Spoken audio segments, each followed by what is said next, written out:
जय हिंद दोस्तों। आइए शुरू करते हैं अपनी सीरीज का क्वेश्चन नंबर 4 का A part.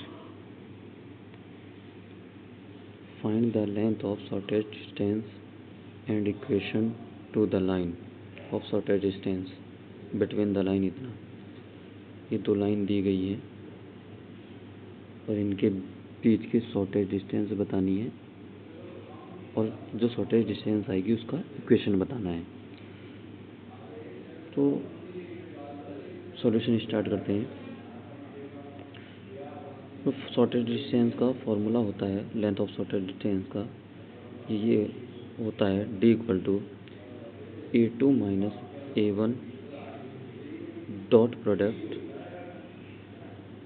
B1 vector cross B2 vector upon में होता है B1 vector cross B2 vector का मॉड। यानी ये A1 A2 पॉइंट होंगे और B1 B2 ये हमारे जो नीचे DRs हैं इनके द्वारा बनाए गए वेक्टर होंगे। और हमें जो निकालना है, इक्वेशन निकालनी है शॉर्टेस्ट डिस्टेंस की, उस इक्वेशन मान लिया हमारे पास ये दो लाइन है, पहली लाइन ये है, दूसरी लाइन ये है और इनके बीच की कम से कम दूरी निकालनी है। जो लाइन ए थी हमारी, उसके अंदर एक पॉइंट A1 दिया है और उसका वेक्टर जिसके DRs दिए होंगे B1 वेक्टर दिया है। इसी तरीके से दूसरी लाइन का दिया है। इनके बीच कम से कम दूरी निकालनी यानी शॉर्टेस्ट डिस्टेंस निकालनी है। वो A2 से भी निकाली जा सकती है, A1 से भी निकाली जा सकती है। हमने यूज़ किया है A1 को, तो A1 के हिसाब से हम इसका फॉर्मूला लिखेंगे। कैसे? इक्वेशन ऑफ शॉर्टेस्ट डिस्टेंस होता है R वेक्टर A1 वेक्टर, जिस पॉइंट से हम निकाल रहे हैं, जिस पॉइंट से हमारी थ्रो करेगी शॉर्टेस्ट डिस्टेंस। हमने मान लिया कि A1 से थ्रो किया तो A1 ले लिया और शॉर्टेस्ट डिस्टेंस ये थी, इसके पैरेलली मान लेंगे B1 vector cross B2 vector. इसको यहाँ पे लिखते हैं।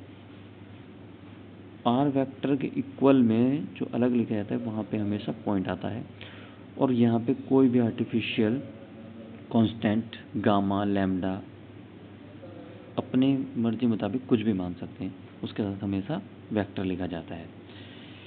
ये फॉर्मूले हो गए। सबसे पहले फाइंड करेंगे शॉर्टेस्ट डिस्टेंस। दी हुई इक्वेशन थी लाइन की, ये इक्वेशन दी गई थी।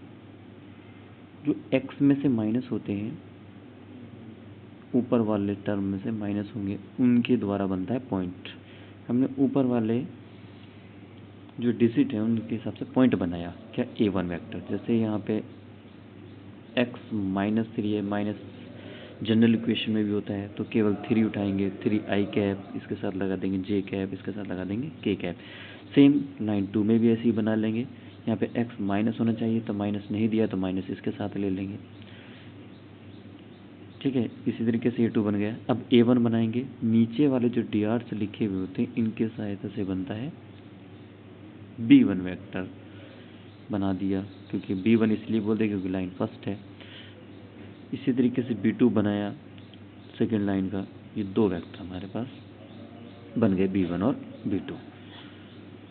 अब फॉर्मूले के अंदर A2 vector minus A1 vector दिया था तो A2 माइनस A1 वेक्टर निकाल लेंगे। A2 में से A1 माइनस किया, A2 में से A1 माइनस किया तो इतना आ गया।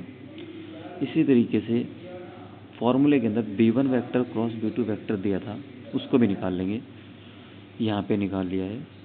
हम जानते हैं जब क्रॉस कराते हैं तो ऊपर सबसे फर्स्ट रो में आता है IJK, सेकेंड रो में आता है B1 के कोफिशिएंट जो कि यहाँ पे दिए 3 माइनस 1 और 1 ये लिख दिए। फिर B2 थर्ड रो में आ जाएंगे B2 के कोफिशिएंट -3, 2 और 4 ये लिख दिए। इसको ओपन किया और ये वैल्यू हमारे पास निकल के आ गई। आगे हमें अपॉन में दिया था शॉर्टेस्ट डिस्टेंस में B1 vector cross B2 vector का मॉड दिया था, उसका मॉड निकालेंगे। मॉड हम जानते हैं I कैप के कोफिशिएंट का स्क्वायर प्लस J कैप के कोफिशिएंट का स्क्वायर प्लस K कैप के कोफिशिएंट का स्क्वायर। इसको सॉल्व किया 270 आ गया। फिर डॉट निकालना था, a2 vector minus a1 vector dot b1 vector इनके क्रॉस b2 वेक्टर। इसकी वैल्यू रखी, फिर क्रॉस की वैल्यू रखी, दोनों का डॉट प्रोडक्ट कराया, i के साथ, j के साथ और k के साथ मल्टीप्लाई करा के ये हमने निकाल लिया। ये भी 270 आया। देन फार्मूला लगाया शॉर्टेज डिस्टेंस का, इसकी वैल्यू पुट की 270, नीचे वाले की वैल्यू पुट की 270 का रूट और डिवाइड किया तो हमारे पास रूट में आ गया। और इस डिस्टेंस थी अपने पास से, वहाँ पे कुछ यूनिट दी नहीं थी तो हमने लिख देते हैं यूनिट। डिस्टेंस के अंदर ये लेंथ के अंदर हमेशा यूनिट लिखना है। ये आंसर हो गया। नेक्स्ट 6 का सेकंड पार्ट है जिसके अंदर हमें इक्वेशन निकालनी है। तो इक्वेशन के लिए बताया था पहले ही कि a1 से पास करेगी लाइन और इसके पैरेलल होगी, तो हमने फार्मूला लिख दिया। हम इस फार्मूले को a1 की जगह a2 भी लिख सकते हैं, आगे सेम ही रहेगा गामा और b1 cross b2 vector same हो जाएगा। तो किसी से हिसाब से भी निकाल सकते हैं। हमने a1 की वैल्यू रख दी है और b1 वेक्टर क्रॉस b2 की वैल्यू रख दी है। अगर इसको वेक्टर फॉर्म में नहीं लिखना है तो कार्टेशियन फॉर्म में भी लिख सकते हैं। कार्टेशियन फॉर्म में लिखेंगे। कार्टेशियन फॉर्म में लिखने का तरीका होता है, r के अंदर r की वैल्यू क्या होती है, एक्स आई कैप प्लस वाई जे कैप प्लस जेड के कैप। तो i का कोफिशिएंट लेंगे x, यहाँ से i का कोफिशिएंट ले लेंगे, उसको इधर साइड लेके जाएंगे तो माइनस में आएगा, माइनस लिख दिया है, और इधर वाला i के कोफिशिएंट से हम डिवाइड में ले जाएंगे इसको। ये हो गया, लिखने का तरीका है। फिर j का कोफिशिएंट लेंगे, इसका आया y लिख दिया, इसका आया 8, उधर लेके जाएंगे तो -8 हो गया। फिर हमारा इधर वाले j का कोफिशिएंट अब अपॉन में ले गए, ये कंप्लीट हुआ। इसी तरीके से z का कोफिशिएंट k का कोफिशिएंट लिया z, यहाँ से k का कोफिशिएंट लिया 3 उधर दूसरी साइड लेके गए तो माइनस का हुआ, और इधर का कोफिशिएंट अपॉन में ले गए। ये हमने कार्टेशियन फॉर्म में लिख दिया, क्योंकि क्वेश्चन के अंदर कार्टेशियन फॉर्म में दिया था, तो इसी तरीके से हमने आंसर भी कार्टेशियन फॉर्म में दे दिया। ये दोनों ही आंसर ठीक हैं।